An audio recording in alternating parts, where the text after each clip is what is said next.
Bonjour à toutes et à tous, dans cette vidéo, on va étudier f. Alors, comment faire? On va se placer sur l'intervalle moins pi sur 2, puisque la fonction est pi périodique, et on va tout simplement dériver la fonction. Donc la fonction, c'est tangente x, ce n'est autre que sinus x sur cosinus x, et vous avez donc affaire à un quotient, donc de la forme u sur v, u de x sur v de x.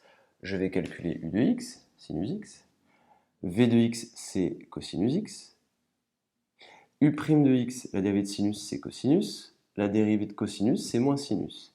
Et on va faire le calcul, on va écrire v u', donc cosinus x fois cosinus x, donc cos carré x, moins v' u. Moins et moins plus sinus carré x. Donc là, on a cos carré x plus sinus carré x.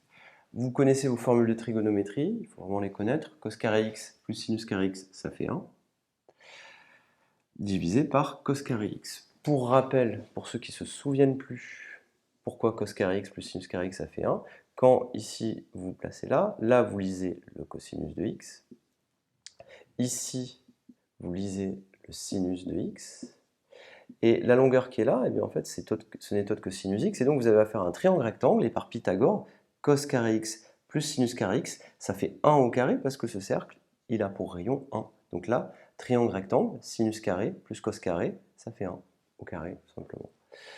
Et donc c'est pour ça que ça fait 1, divisé par cos carré.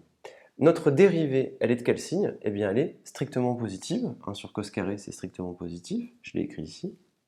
Et donc, ma fonction f, elle est strictement croissante sur l'intervalle moins pi sur 2, pi sur 2. Et donc, on pourra répliquer tout simplement la courbe, tout simplement sur notre graphique. Donc, je vous donne à présent une représentation graphique de la fonction tangente.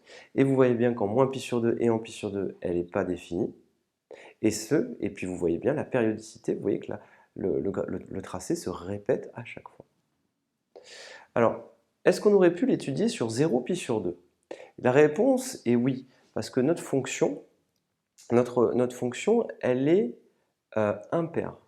Et donc, si on étudie notre fonction sur 0 pi sur 2, du fait que la fonction est impaire, on peut immédiatement trouver la représentation graphique sur l'intervalle moins pi sur 2, 0. Je vous remercie.